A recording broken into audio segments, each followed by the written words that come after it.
Baik, Salam. Shalom. Selamat malam kepada semua rekan-rekan lain. Terima kasih atas kebersamaan kita meluangkan waktu dari rumah tangga kita masing-masing di rumah tangga di sini. Dan terima kasih kepada Diaken Hana sudah menerima kita dalam majelis pada malam hari ini. Oleh karena itu waktu dan kesempatan saya berikan kepada MKD dan Pendeta untuk memimpin kita dalam ibadah PA pada malam hari ini. Waktu dan kesempatan saya berikan.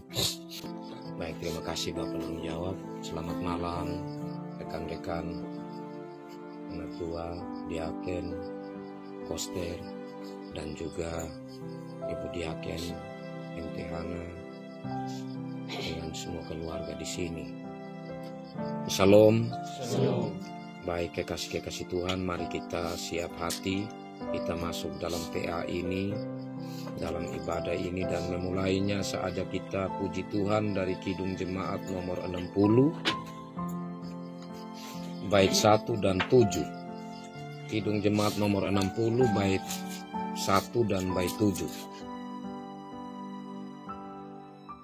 Hai makhluk alam semesta, dan kata-kata selanjutnya.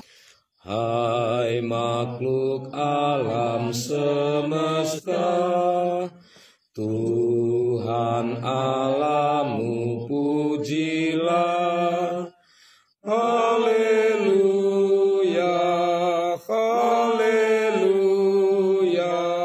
Surya perkasa dan terang, Chandra Kartika cemerlang, puji Allah tiap kala. Haleluya, haleluya, haleluya. Hai segenap saudaraku, pujilah Tuhan Allahmu. Haleluya, haleluya. Abdi berarti mulia, ucapkan syukur padanya. Puji Allah tiap kala. Haleluya, haleluya,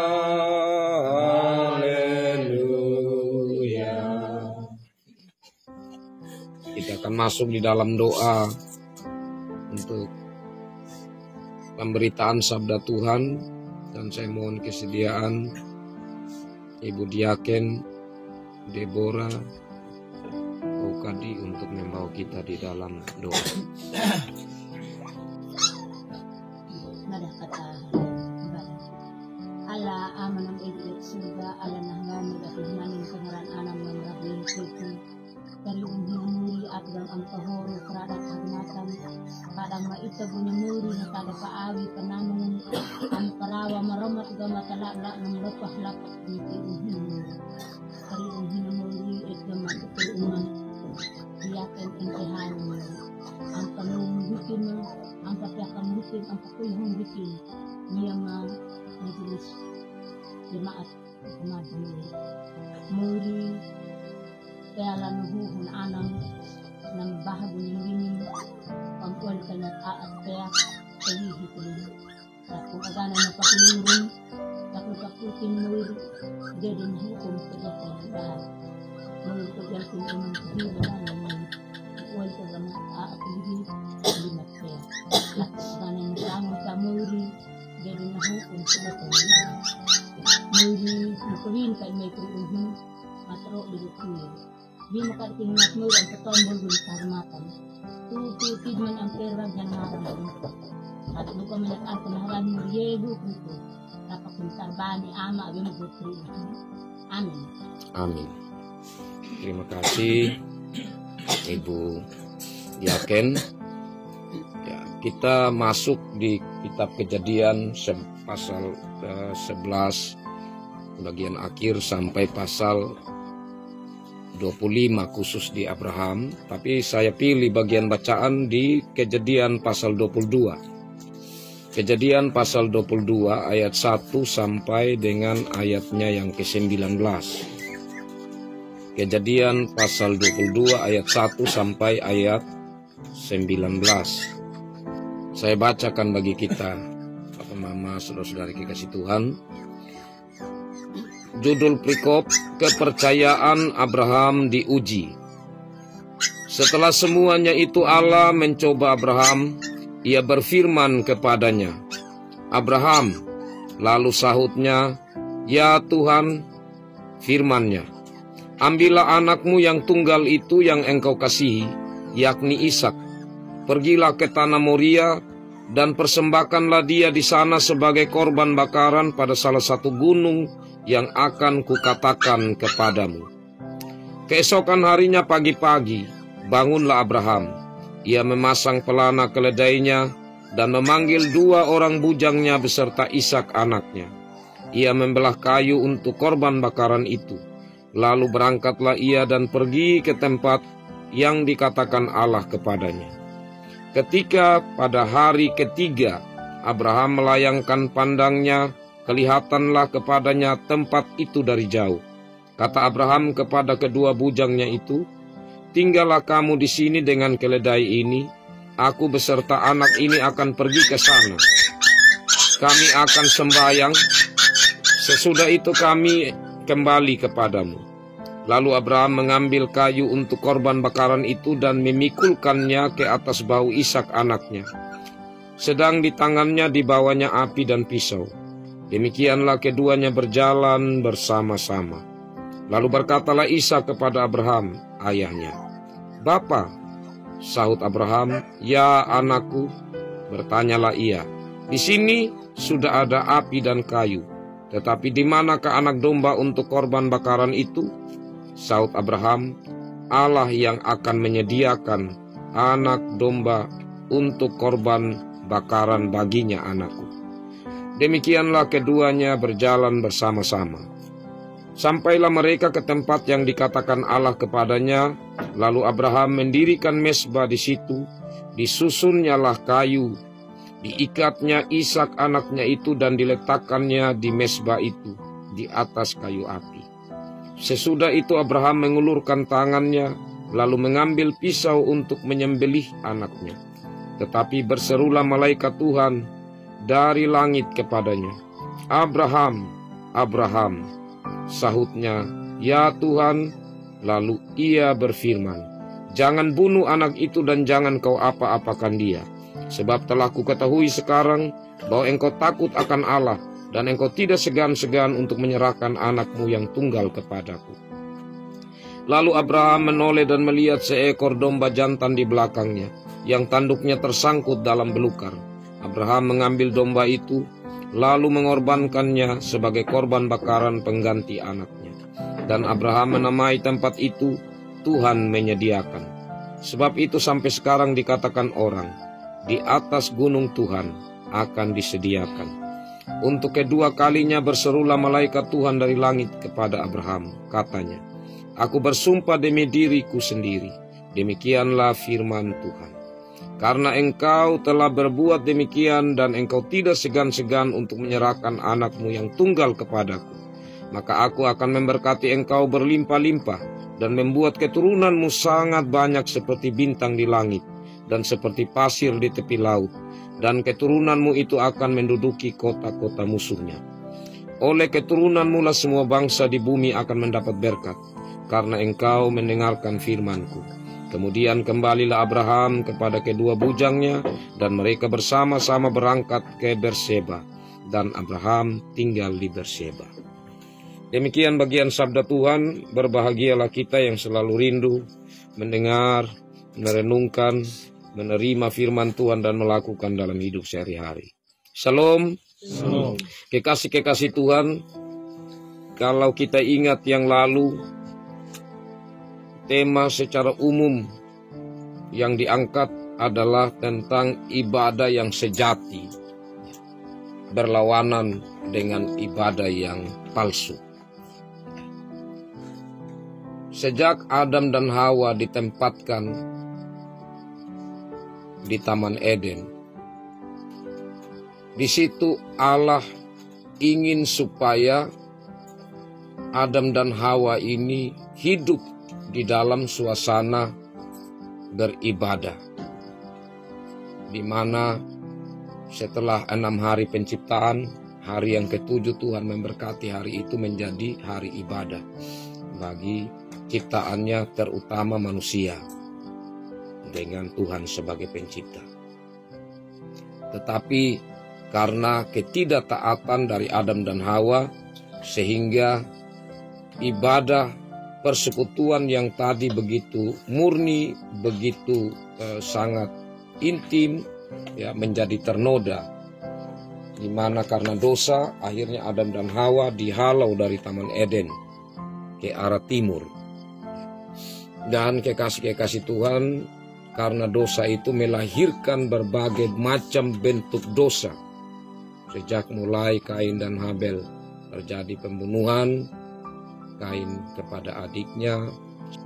Ya, kemudian ya, kita juga mengikuti ya bagaimana peristiwa tentang air bah, di mana setelah peristiwa air bah itu, ya, maka kita ingat Sem, ya, yang kemudian diberkati karena Ham dia olok ayahnya saat Nuh itu kan telanjang. Jadi Sem diberkati. Ya, dan sekali lagi puncaknya di Kejadian pasal 11 itu Menara Babel. Dan di Kejadian pasal 11 ayat 10 sampai 26 itu keturunan Sem yang sampai terhubung kepada Abraham, ya. Nah, kita masuk di Kejadian pasal 11. Coba kita buka Alkitab. Pasal 11 ayat 27. Nah, maka di sana kita temukan mulai tentang Abraham. Semakin jelas, dan mulai di pasal 12 itu mulai tentang panggilan Abraham. Nah, waktu itu masih bernama Abram, ya. Panggilan Abram. Nah, tentu banyak hal yang kalau kita pelajari, ya, dari mulai pemanggilan Abram itu, di mana dia diminta untuk keluar dari negerinya menuju ke negeri yang akan kutunjukkan, kata Tuhan, ya. Jadi negeri yang akan dituju belum tahu di mana, tapi keluar dulu dari negerimu dan pergi ke negeri yang akan kutunjukkan kepadamu. Ya, mungkin saya informasikan sedikit. Ur Kasdim, tempat tinggal dari Abram ini, ternyata waktu diadakan penggalian, ya, jadi macam digali satu tempat yang diduga ini Ur Kasdim, ya, karena itu tidak ada lagi sekarang, tapi pernah digali, dan ternyata dia itu sudah rumah-rumah bagus begitu. Jadi sisa-sisanya masih ada. Nah, menunjukkan bahwa Ur Kasdim itu tempat tinggal orang-orang kaya begitu. Dan pernah ditemukan juga macam seperti alat musik seperti kecapi. Tapi itu waktu dikumpulkan untuk disatukan, wah, dia itu sudah dibuat dari bahan emas dan diukir. Jadi peradaban atau kebudayaan, ya, teknologi orang dulu zaman Abram tinggal di Ur Kasdim itu sudah luar biasa. Jadi orang sudah tinggal menetap karena ada rumah-rumah seperti tembok begitu, ya, dan juga dengan kebudayaan yang bagus di situ. Nah, dan sangat diyakini bahwa Terah, ayah dari Abram ini, adalah orang yang kaya. itu dilihat juga kalau dalam Alkitab itu, bahwa mereka waktu Abraham keluar, itu dia bawa juga banyak hewan, ternak, dengan orang-orang yang mengikuti dia. Jadi dia orang yang memang sudah kaya. Tetapi yang menariknya, kalau orang sudah kaya, sudah mapan, baru dipanggil Tuhan keluar dari situasinya sudah nyaman, itu sulit Bapak Mama. Itu pelayan bisa saja juga berpikir begitu. Apalagi kalau ini orang yang Abraham ini dipanggil bukan dari tempat yang percaya Tuhan Bapak Mama. Jadi ayahnya, dia dan semua saudara-saudaranya, mereka ini menyembah Allah lain, bukan menyembah Tuhan Allah yang Esa. Dan saat Tuhan Allah yang Esa ini memanggil dia keluar, itu pasti Roh Kudus yang menggerakkan diri, sehingga dia berani untuk keluar dari rasa nyamannya, dengan ketulusan hati dia ikut apa yang menjadi perintah Tuhan. Nah, ini yang luar biasa yang dilakukan oleh Abraham ini dalam panggilan. Nah, selanjutnya di situ juga dalam panggilan Abraham ini, kalau kita perhatikan itu sekaligus janji Tuhan ada di situ. Ya. Karena meskipun belum terlalu nampak ya, tentang tanah, tetapi kata akan ke negeri yang akan kutunjukkan kepadamu itu sudah mengarah kepada satu tempat yang akan menjadi milik dari Abraham dan keturunannya. Nah, selanjutnya janji Tuhan yang berikut itu di pasal 12 ayat 2. Aku akan membuat engkau menjadi bangsa yang besar dan memberkati engkau serta membuat namamu masyhur dan engkau menjadi berkat. Menjadi berkat yang bagaimana? Ayat 3, aku akan memberkati orang-orang yang memberkati engkau. Jadi orang-orang yang memberkati. Di ayat yang terakhir ayat 3, dan olehmu semua kaum di muka bumi akan mendapat berkat. Nah, tapi di sisi yang lain juga dari ayat 3 tadi, dan mengutuk orang-orang yang mengutuk engkau. Itu janji Tuhan. Jadi janji Tuhan untuk menjadi berkat. Dan nanti kita akan lihat selanjutnya tentang janji-janji yang Tuhan berikan kepada Abraham semakin jelas ya, semakin jelas dalam bagian-bagian berikut. Nah, coba kita lihat di ayat 7 dari pasal 12 tadi ya.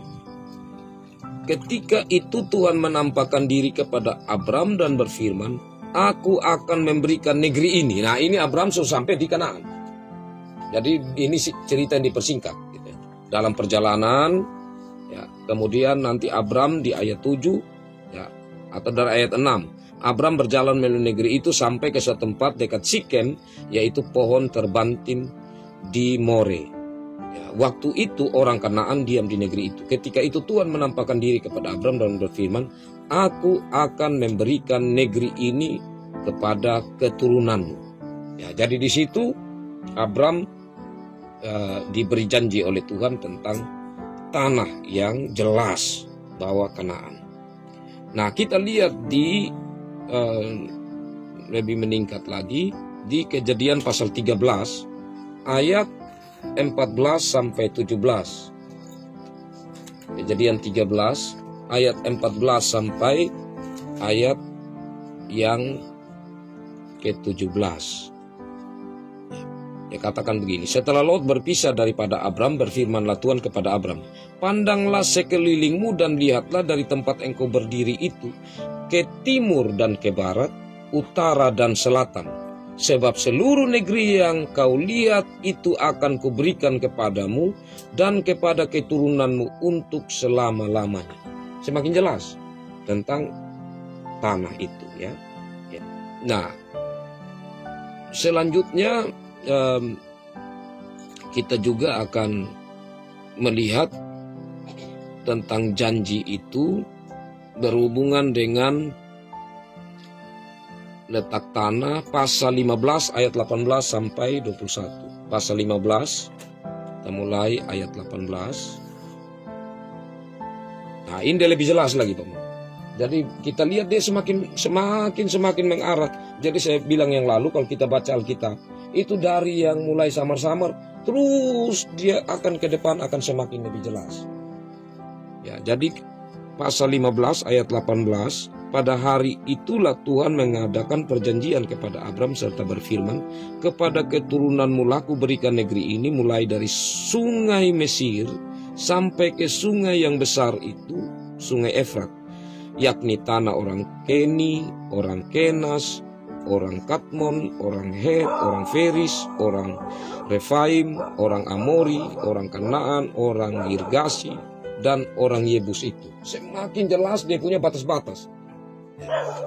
Nah, ini yang nanti kalau kita sampai kepada pembagian tanah ke depan, 12 suku bangsa Israel itu dibagikan tanah.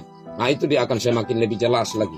Dia punya tempat yang mereka dapatkan saat dibagi itu. Nah, kemudian kita juga dapat melihat tentang apa yang Tuhan mau katakan ke depan, keadaan dari keturunan Abram ini, yaitu mereka akan melewati kesulitan. Itu Tuhan sudah sampaikan memang sebelum masuk pada kitab Keluaran.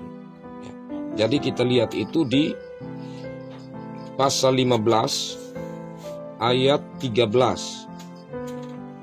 Pasal 15 ayat 13. Firman Tuhan kepada Abram, ketahuilah dengan sesungguhnya bahwa keturunanmu akan menjadi orang asing dalam suatu negeri yang bukan kepunyaan mereka, dan bahwa mereka akan diperbudak dan dianiaya 400 tahun lamanya.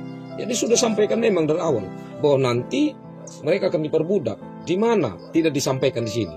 Tapi kemudian di kitab Keluaran kita tahu bahwa bangsa Israel itu 400 tahun diperbudak di Mesir. Nah, kemudian ya, karena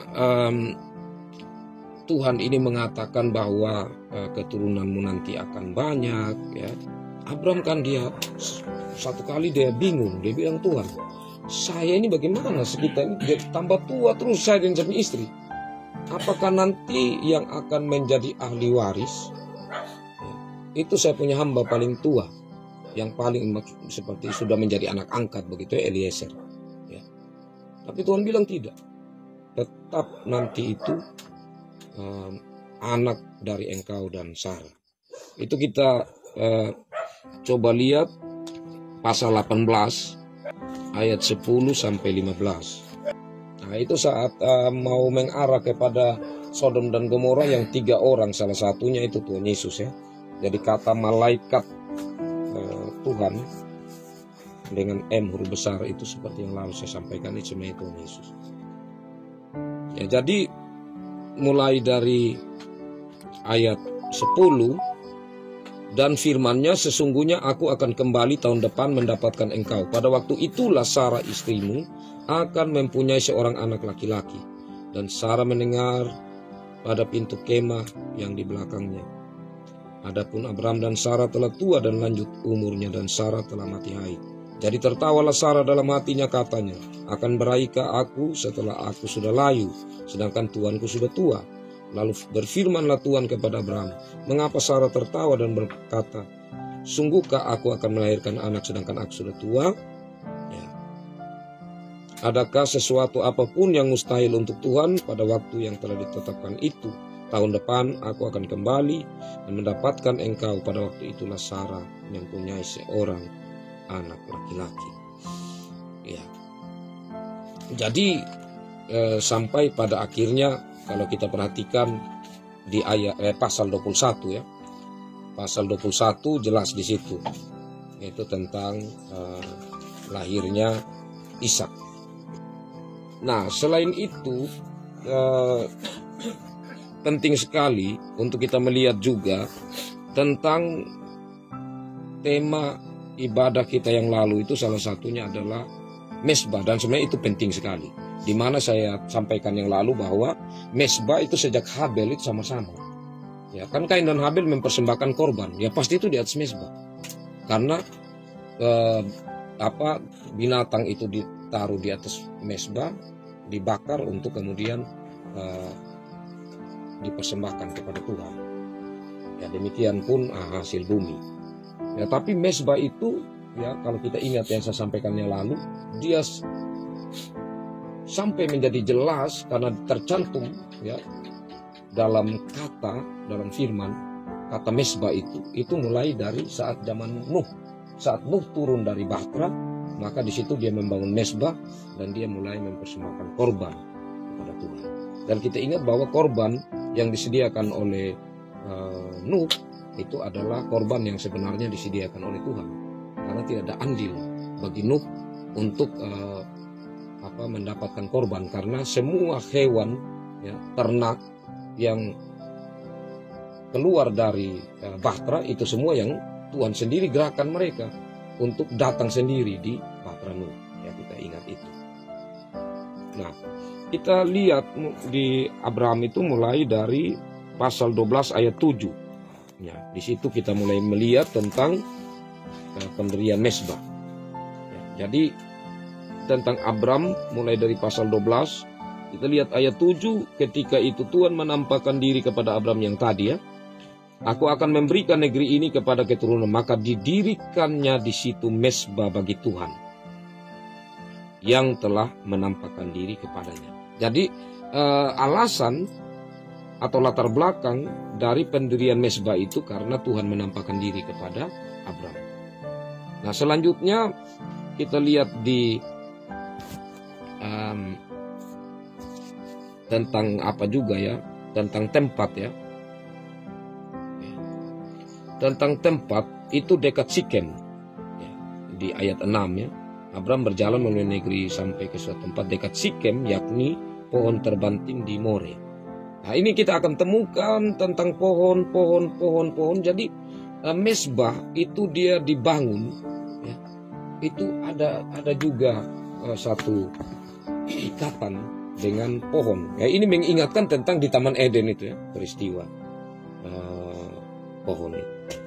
Nah, kita lanjut, kita lihat itu di 12 ayat 8. Ya, di pasal 12 ayat 8, kemudian ia pindah dari situ, ya, dari Sikem tadi, ke pegunungan di sebelah timur Betel. Ia memasang kemahnya di Betel di sebelah barat dan Ai di sebelah timur. Jadi ini antara Betel dan Ai.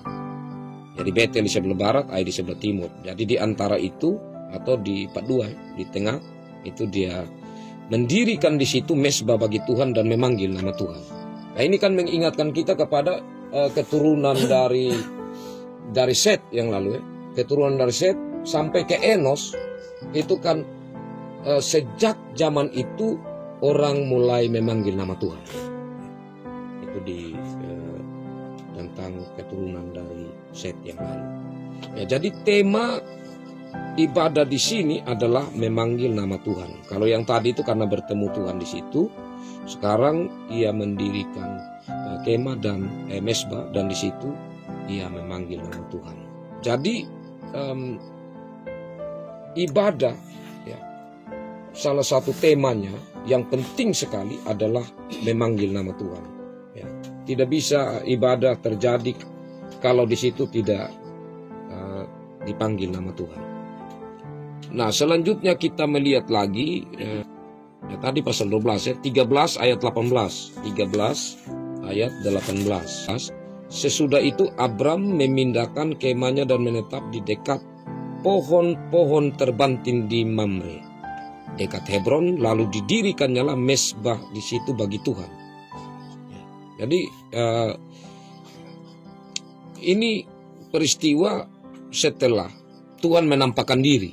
Memang tidak disampaikan, tetapi kalau kita melihat dari pasal 14, ya sebenarnya Tuhan telah menampakkan diri kepada Abram sehingga kemudian Abram mendirikan mesbah di situ. Jadi ini muncul lagi ya di dekat Hebron itu pohon-pohon terbanting di Mamre. Nah, selanjutnya kita melihat di 15 ayat 9, itu juga dekat Hebron. 15 ayat 9.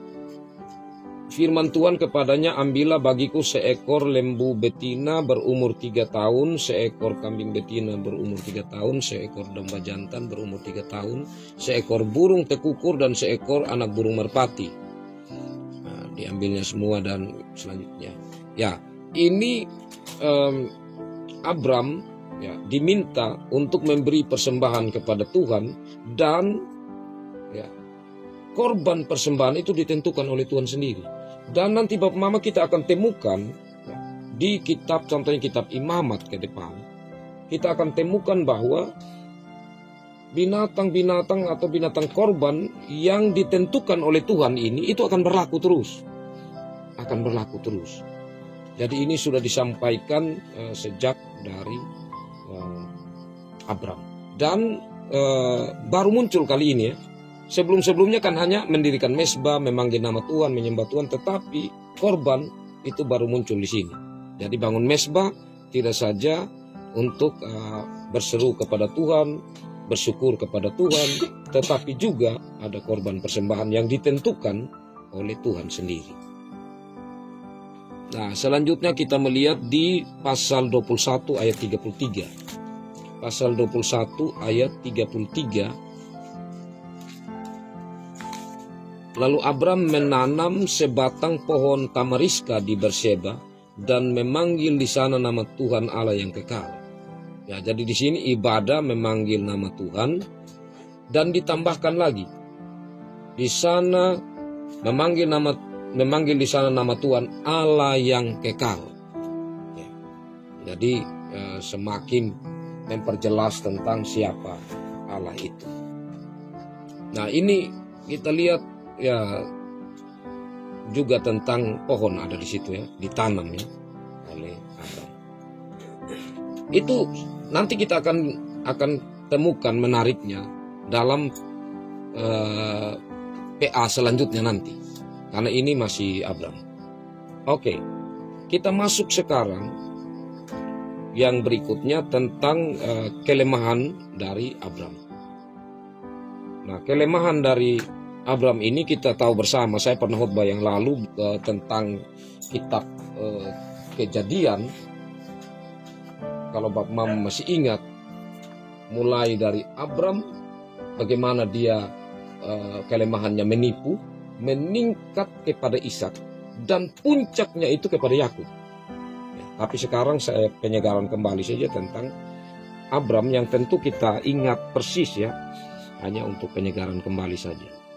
Ya, kita ingat bahwa pada pasal 12 ayat 10, di pasal 12 ayat 10, di sana ketika kelaparan timbul di negeri itu, pergilah Abram ke Mesir untuk tinggal di situ sebagai orang asing, sebab hebat kelaparan di negeri itu. Pada waktu itu ia masuk ke Mesir, berkatalah ia kepada Sarai istrinya, memang aku tahu bahwa engkau adalah seorang perempuan yang cantik parasnya. Apabila orang Mesir melihat engkau, maka akan berkata, itu istrinya, jadi mereka akan membunuh aku dan membiarkan aku hidup, membiarkan engkau hidup, dan seterusnya. Jadi memang Abram dan Sarai ini bersaudara, tetapi kan sekarang sudah jadi suami istri.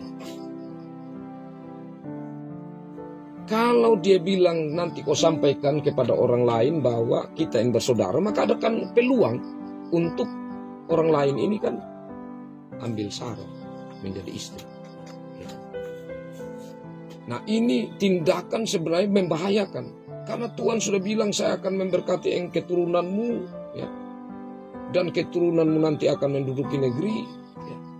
Jadi ini tindakan berbahaya kalau dia lepas Sarah kan, seperti dia mau melawan akan janji Allah, atau dia seperti merasa anggap enteng tentang ikatan janji Allah itu dengan dirinya.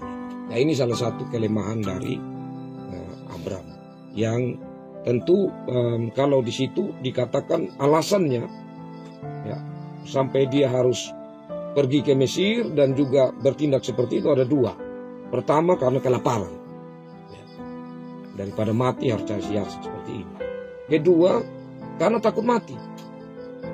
Ya, karena kalau di sana orang melihat dan dia tanya siapa ini, dia bilang istrinya, orang bisa bunuh dia supaya bisa dapat Sarai. Jadi ini alasan yang disampaikan Abram yang tentunya kalau benar-benar bergantung kepada Tuhan, ya, pastikan seseorang seperti Abram ini, ya dia percaya apapun yang terjadi pasti Tuhan akan melindungi dia. Meskipun dia katakan bahwa ini istriku, ya orang tidak mungkin akan bunuh karena memang sudah ada janji tentang keturunan lewat dia dan Sarah.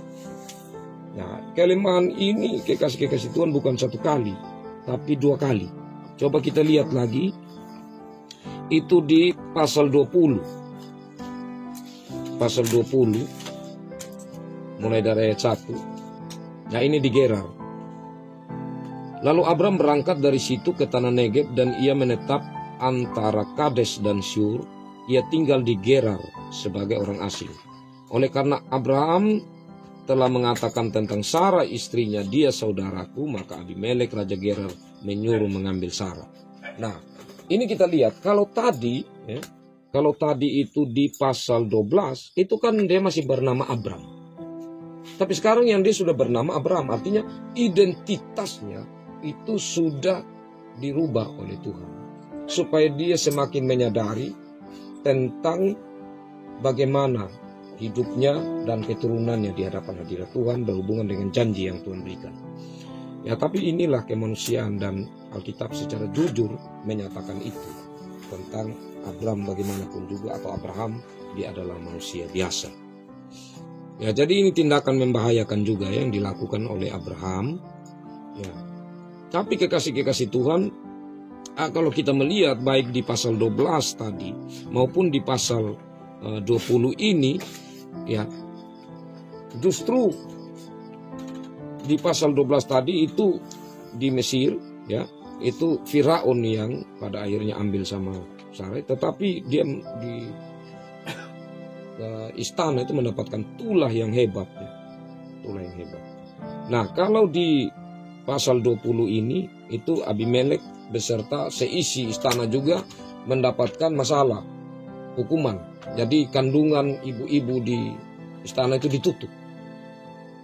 Nah, setelah Abraham berdoa di pasal 20 tadi ayat 17.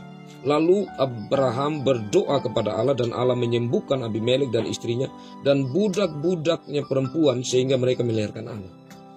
Jadi kandungan ditutup. Ya. Tapi kalau dikatakan juga Abimelek dan istrinya, ya berarti laki-laki juga mandul. Gitu. Nah, ini hukuman yang didapatkan itu aneh juga ya kalau kita pikir secara apa kok yang bersalah itu Abram atau Abram, bukan dia yang mendapat hukuman, tetapi mereka yang mengambil Sarai ini yang tidak tahu menahu karena memang dibilang saudara, itu lagi yang mendapat hukuman. Ya, tetapi itulah cara Allah untuk bagaimana menyatakan tentang kasih Tuhan Allah itu kepada Abraham bahwa Tuhan memelihara dia dan Sarai untuk janjinya. Nah, yang terakhir yang saya mau sampaikan dari kisah Abraham ini di bagian bacaan kita tadi. Nah, bagian bacaan kita tadi ini sangat penting, Bapak. Kepercayaan Abraham diuji. Kenapa sangat penting ini? Karena di kitab Ibrani maupun ada beberapa kitab lainnya, mereka memberi sebuah teladan hidup beriman seperti Ibrani pasal 11. Nah, itu tentang iman Abraham salah satu. Iman Abraham yang bagaimana yang sampai itu harus menjadi teladan bagi orang yang percaya kepada Tuhan, termasuk kita saat ini. Nah, itu berhubungan dengan pasal 22 ini. Karena kalau kita perhatikan, ini kan Ishak anak tunggal. Anak tunggal. Tetapi itu yang diminta lagi untuk Abraham ini persembahkan kepada Tuhan. Nah, ini kan ujian yang tidak gampang. Dan kalau kita melihat perjalanannya Bapak Mama, Nah, sekarang seandainya kalau kita renungkan secara kisah ya, untuk lebih mendetail begitu. Tuhan datang berfirman, Abraham, ya, saya minta engkau bawa anakmu untuk dipersembahkan ya, ke tanah Moria. Di sana di tanah Moria banyak gunung, tapi gunung yang mana juga Tuhan tidak kasih tahu. Itu pasti malam itu Abraham itu bergumul. Besok bagaimana cara dia bergumul? Mungkin juga dia bisa sulit tidur. Karena apa? Saya bagaimana caranya? Apa yang saya harus siapkan? Kemudian kasih tahu sama Sarah atau tidak? Kalau kasih tahu Sarah, pasti Sarah, wah ini ibu yang melahirkan, pasti dia kasih gagal. Dia bilang, kenapa kau mesti ikut maunya Tuhan? Ini anak saya lahirkan di masa tua, saya senang sekali. Pasti itu Sarah akan cari cara supaya Abraham itu tidak jadi pergi. Jadi saya yakin Abraham itu sembunyi dari Sarah. Dia tidak kasih tahu. Nah, selanjutnya dia sudah siapkan kayu apa dan kemudian dengan 2 orang bujang ya, untuk sama-sama. Itu dalam perjalanan, ya, kan ini jauh, ya, jauh tempat jalan. Itu bergumul betul pasti kan, bergumul betul. Ya, kalau macam kita saja bisa kita bilang, wah, biar supaya sampai lebih baik tengah malam, begitu. Duduk dulu. Istirahat dulu, lambar jalan supaya Tuhan kasih batal begitu. Atau sebentar mungkin Tuhan datang, Abraham biar sudah mungkin Tuhan menyesal begitu ya. Tapi Abraham dia tidak berlambat-lambat, dia jalan. Dan orang yang berjalan bersama Tuhan dengan iman, dia akan punya insting, dia akan punya kemampuan untuk tahu tempat yang pasti. Jadi Tuhan tidak kasih tahu di sana. Begitu ya. Memang di Moria, tanah Moria itu banyak gunung. Tapi akhirnya dia tahu, oh itu tempat yang harus dia tuju. Jadi dia suruh 2 bujangnya tinggal di situ. Nah pertanyaannya kenapa dia suruh tinggal? Mereka tinggal. Itu juga menarik. Ya. Kemungkinan paling besar, namanya ini kan mereka yang sudah lama bersama-sama dengan Abraham dan Ishak. Pasti kalau Abraham mau ikat sama Ishak udah marah pasti. Kalau Ishak apa lebar teriak, pasti 2 bujang dibantu. Ya kan? Wah ini dia sudah rencanakan, memang malam itu dia pikir panjang. Jadi dia bilang, kamu 2 tinggal sini ya. Saya dan saya punya anak mau pergi di sana. Padahal kalau kita perhatikan ayat tadi, itu masih jauh. Dalam perjalanan dia sendiri dan anaknya itu pasti semakin berat sebenarnya. Wah ini saya bawa satu anak saya dan dia saja. Bagaimana ya? Apalagi saat Ishak tanya, Bapak, ini sudah ada kayu ini, ada api. Bahwa di mana sudah ini hewan korban? Tapi dengan iman, Abraham bilang, Tuhan yang sediakan anak. Wah, tidak gampang, Bapak. Tidak gampang. Dia memberikan pernyataan itu. Tapi itu sebenarnya pernyataan iman. Karena saat ia mengatakan, Tuhan yang akan menyediakan, secara iman dia percaya bahwa tidak mungkin Tuhan akan korbankan Ishak. Kalaupun pada akhirnya Ishak ini harus dia bunuh, pasti Tuhan akan bangkitkan Ishak kembali. Itu dia punya keyakinan. Kenapa? Karena kita lihat sebentar. Nah, selanjutnya saat sudah tiba di lokasi, itu yang paling berat. Paling berat. Karena sekarang dia mulai ikat tangannya Ishak. Nah, menariknya kenapa Ishak tidak berontak, itu juga menarik. Karena kalau Ishak berontak, pasti ini cerita dia panjang lagi kan. Apalagi, kenapa lagi Bapak mau ikat sama saya? Pasti saya sudah Bapak mau korbankan ini. Nah itu dia bisa lari terbirit-birit. Itu ceritanya lain lagi. Bisa Abraham sendiri sengaja lepas. Biar sudah dia lari. Mungkin sebentar Tuhan kasihan. Lihat sama keadaan. Ya. Tetapi Ishak menunjukkan di situ dia juga beriman. Karena itu kalau kita lihat di Ibrani pasal 11, meskipun tidak diterangkan dalam Ibrani pasal 11 tentang ya, orang-orang beriman di situ, tetapi di situ nama Ishak juga ada, menunjukkan bahwa Ishak ini adalah orang beriman dari kisah saat ya, Abraham ini mau bunuh dia. Dia diam saja. Lebih lagi saat taruh di atas ya, mezbah korban. Dia diam saja. Sampai pada akhirnya Abraham ini angkat pisau kan. Wah, itu luar biasa sebagai seorang ayah. Ya, itu tidak mudah. Dan juga sebagai Ishak, dia harus pasrah, itu tidak mudah. Tapi disitulah. Dan ini yang saya mau sampaikan Bapak Mama. Selama ini saya sampaikan tentang malaikat Tuhan. Maka kita lihat persis ada di sini. Dalam bacaan kita. Ayat 11 dari 22 tadi.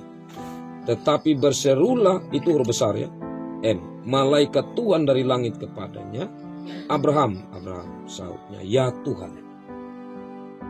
Dia bukan bilang ya malaikat, ya kan? Karena ini memang Tuhan atau Yesus. Lalu ia berfirman, jangan bunuh anak itu dan jangan kau apa-apakan dia, sebab telah ku ketahui. Ya. Malaikat tidak berani omong begitu.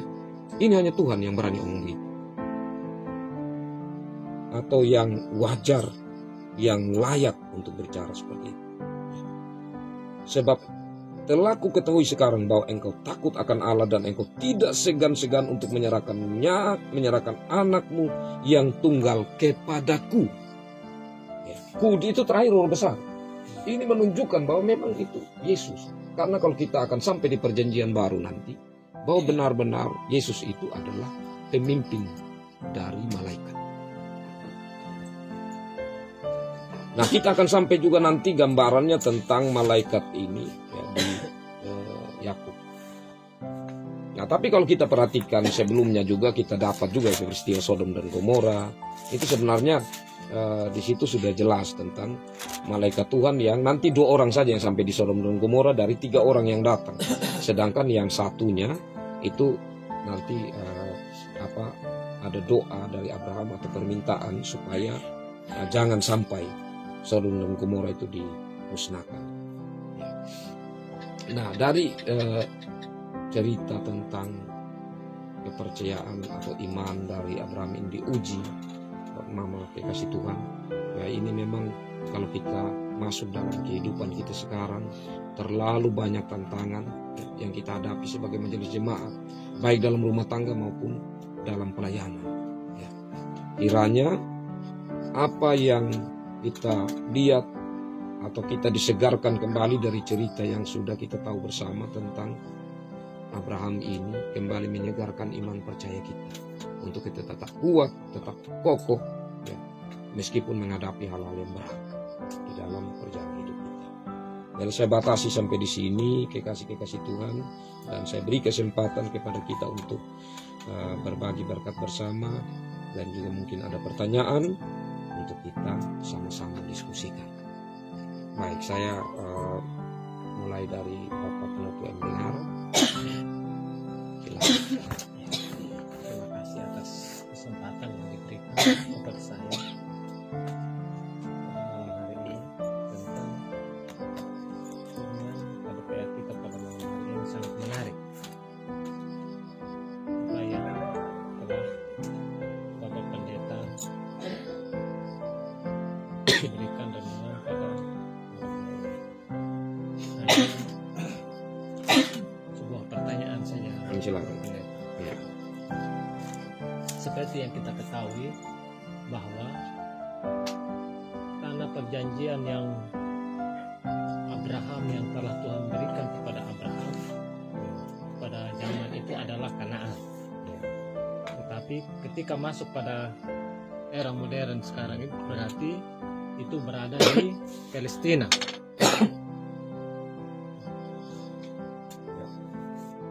Yang menjadi pertanyaan saya, Bapak, mengapa tanah perjanjian itu tidak dimiliki oleh bangsa Israel? Padahal zamannya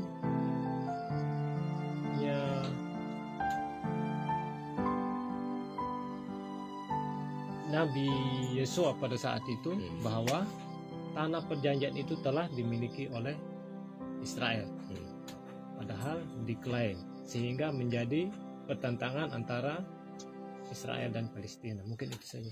Ya, baik, terima kasih. Jadi ini konteks ya. Kalau kita berbicara sekarang itu dia lebih kepada politik. Nah, sedangkan konsep Alkitab tentang tanah Kanaan itu rohani. Jadi kalau ingat yang saya sampaikan yang lalu, Eden itu ada di dunia. Sampai sekarang itu sungai Tigris dan Efrat itu ada. Hanya Pison dan Gihon itu yang tidak jelas lagi sekarang. Nanti saya akan sampaikan tentang gambaran tentang waktu diusir Adam dan Hawa. Ini kan Tuhan taruh keruk. Jadi ada malaikat yang pedang begini sehingga Adam dan Hawa tidak bisa masuk lagi di situ. Nanti saya akan sampai di situ. Tapi saya gambaran secara umum begini. Nah, Allah membuat Adam dan Hawa ini keluar itu ke arah timur, ke arah timur. Nah, ke arah timur nanti ini Abraham dipanggil dari arah timur. Perlahan-lahan masuk kembali ke barat. Itu Eden, ada di Kanaan. Nah, sebenarnya tujuannya apa? Tujuannya supaya tadi ini Adam dan Hawa yang diusir keluar nanti akan dipanggil kembali dalam lewat keturunannya ya, untuk kembali, yaitu peristiwa saat anak-anak Yakub ini yang ada di Mesir yang pada akhirnya lewat Musa dipimpin kembali masuk ke sana. Nah, tetapi karena mereka hidup lagi tidak berkenan di hadapan hadirat Tuhan, mereka diusir, ya kan? Ya, dalam artian mereka dibuang di Babel, ya. Mereka dibuang di Persia. Nah, nanti ada lagi mereka kembali. Tetapi kalau kita lihat dalam sejarah perjalanan mulai dari Tawarik, raja-raja dan seterusnya, itu kan bangsa Israel sudah mulai terkocar-kacir sudah. Jadi kerajaan Israel yang awalnya satu terpecah menjadi utara selatan dan kemudian mulai tersebar.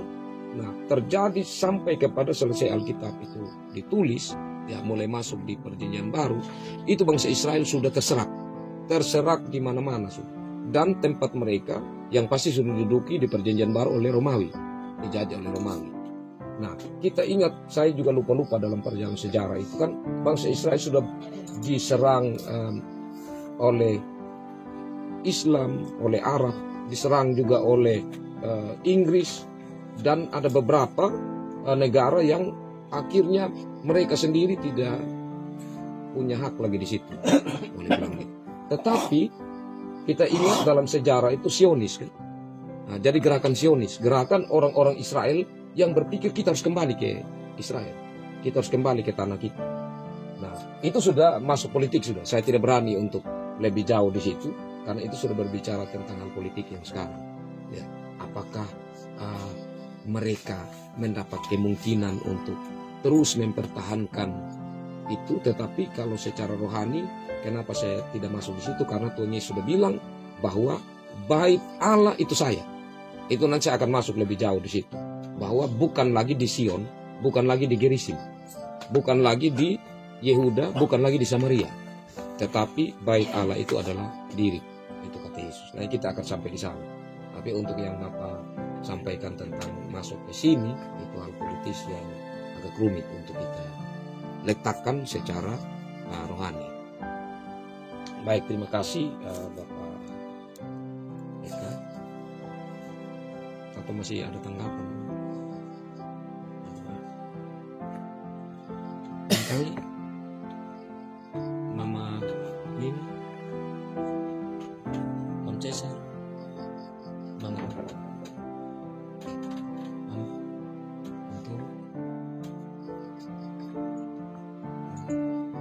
Indra,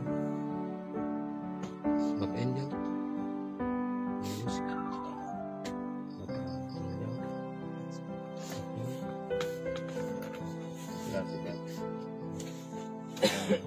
Abraham ini memang dipanggil oleh Tuhan.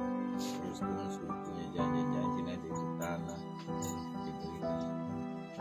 Saya merasa ngeri kalau apa diuji dia punya iman Abraham. Saya bayangkan ketika andai kita jadi Abraham, kita seperti Tuhan persembahkan anak kita. Ya artinya dari iman Abraham seperti ini. Dan juga kehidupan kita sebenarnya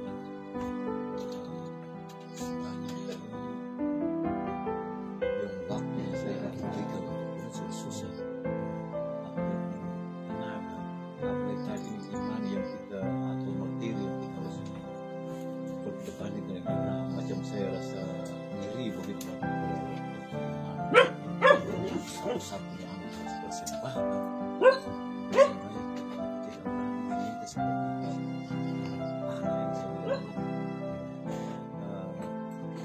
Tadi ya kehidupan sekali.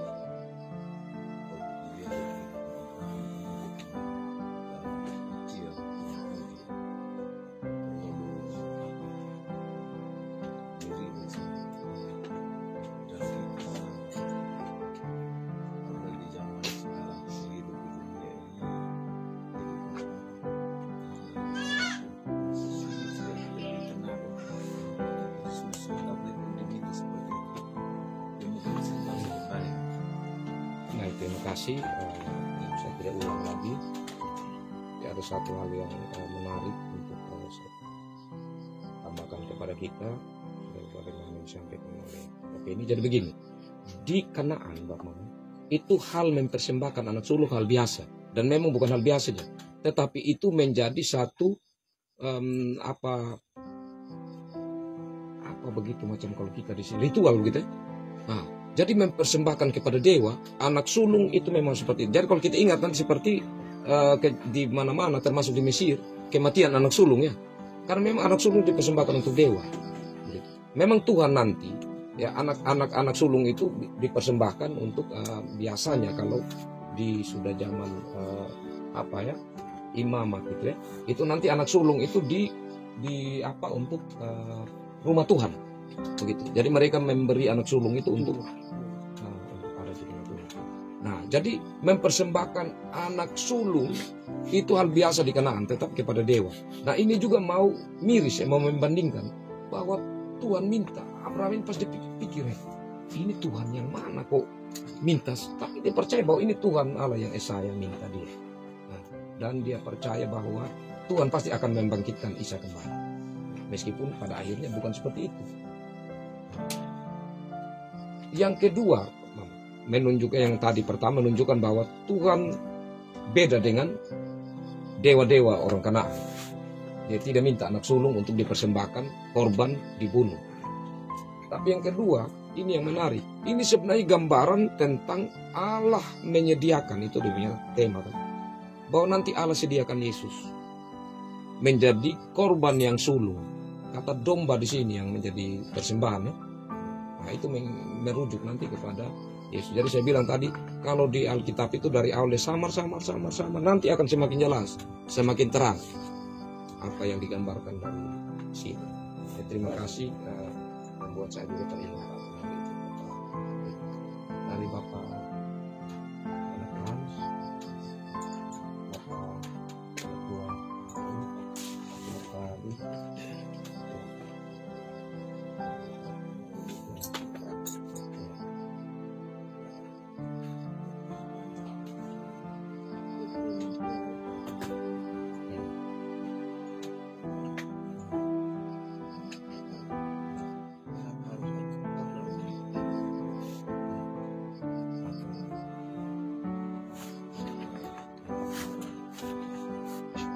terima kasih, itu juga menarik. Jadi kalau perhatikan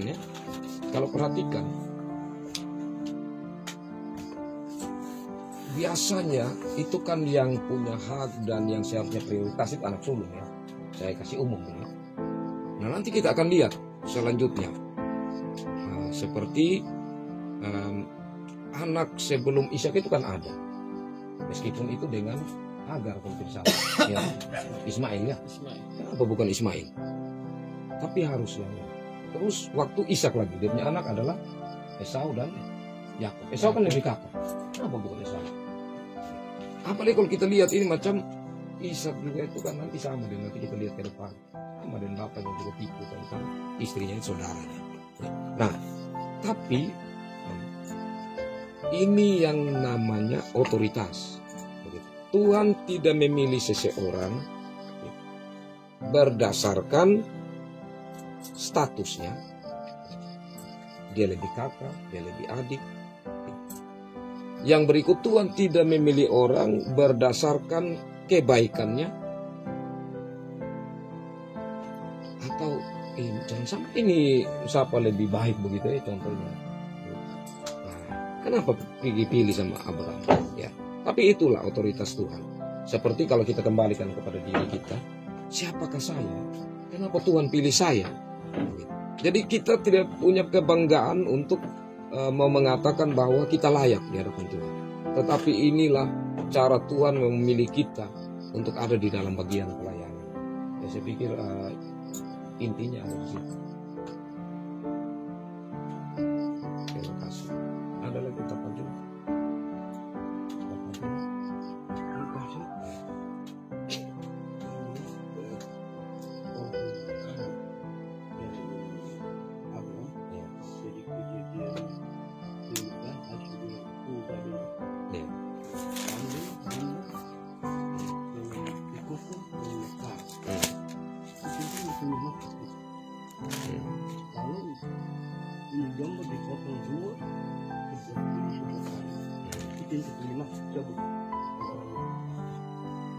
Ya, jadi itu biasanya itu berhubungan dengan perjanjian. Jadi kalau di belah dua itu nanti juga akan lihat waktu di peristiwa, kalau saya tidak salah, Abraham dan Abimelek. Nah, jadi nanti mereka akan berjalan di tengah. Jadi bagi dua itu punya makna tentang perjanjian. Jadi ikatan perjanjian yang dibangun oleh Tuhan dan Abraham itu tidak tertutup. Jadi kan bagi dua itu terbuka, jadi itu berhubungan dengan perjanjian. Nah, sedangkan kalau yang kecil itu kan yang tidak dibagi dua ada juga. Tekukur ya. Tapi burung-burung itu tidak dipotong dua. Nah, itu nanti kalau kita ketemu saya lanjut di imamat itu nanti berhubungan dengan orang-orang yang janda begitu, yang miskin, itu yang tidak mampu, itu yang bawa ini untuk penghapusan dosa begitu. Nanti orang cukuplah begitu. Nah, macam menolok lagi kalau ini burung sudah kecil baru dibagi dua lagi begitu, baru di ini untuk seperti hewan-hewan yang lain yang besar gitu. Jadi ya sudah biar dia utuh. Ya, jadi dia punya makna. Oke, saya nanti baru kita lebih jelasnya nanti waktu sudah masuk di kitab selanjutnya, khususnya di imamat ya.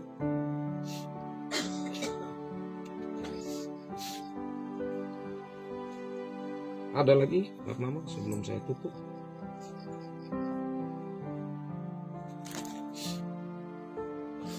Oke, kalau tidak ada, baik, saya tutup dengan kalau kita lanjutkan, saya bilang sampai pasal 25 ya. Kita lihat Sarah mati dan dikuburkan. Di situ kita melihat bahwa pertemuan yang indah antara penduduk setempat ya, di Hebron itu dengan Abraham pasal 23 ya. Jadi di situ Abraham dia tidak mau free, tapi dia mau beli itu tempat. Ya, itu menunjukkan juga tanggung jawab dia. Jadi beli itu tempat, meskipun orang-orang di situ tinggal saja, ambil saja, mana yang kau suka ambil sih.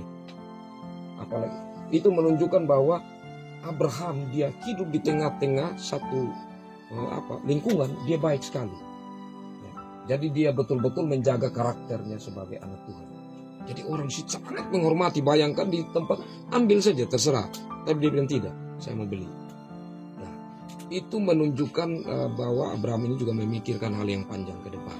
Dia taruh istrinya, dia pikir dia akan mati juga ke depan. Biarlah di situ tidak ada yang ganggu gugat lagi. Dia tempatkan di situ untuk dia sudah mati, tetapi anak-anak tidak pusing lagi ke depan. Cara berpikir yang luar biasa. Kemudian dia juga sebelum mati itu dia pasal 24 itu dia juga sudah berpikir untuk bagaimana tanggung jawabnya sebagai ayah untuk Ishak ini dapat istri. Tapi dia tidak mau untuk ambil dari orang Kanaan, harus kembali kepada keluarganya, anak om gitu ya.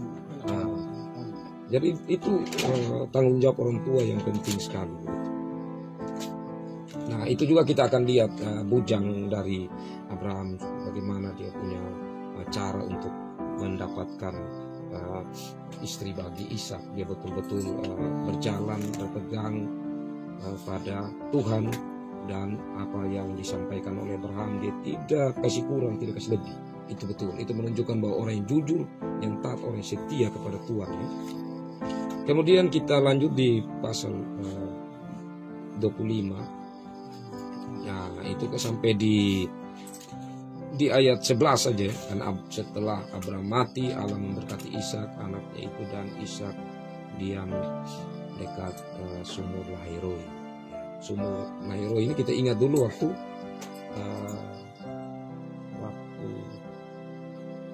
mamanya Ismail siapa? Yang lari itu Hagar ya. Yang kemudian akhirnya dia di situ? Dia menangis ya. Itu dicoba pasal 16 ayat 13. Pasal 16 ayat 13. Kemudian Hagar menamakan Tuhan yang telah berfirman kepadanya dengan sebutan engkaulah El Roi, sebab katanya bukanlah di sini kulihat dia yang telah melihat aku, sebab itu sumur tadi disebutkan orang sumur Lahairoi. Ya, jadi pada akhirnya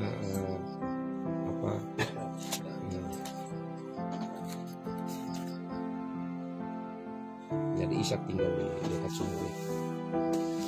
Baik, sampai di sini kasih Tuhan, nanti saya minta maaf.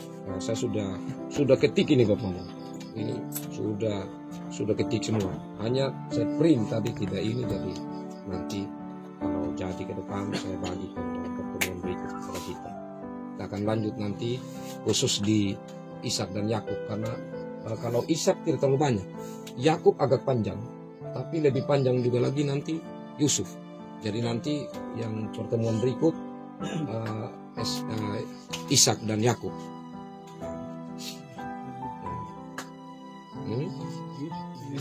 Yusuf ya. Tapi kalau bandingkan dengan karena itu dia berkaitan pindah-pindah cerita tentang ayahnya mengutus saudaranya apa.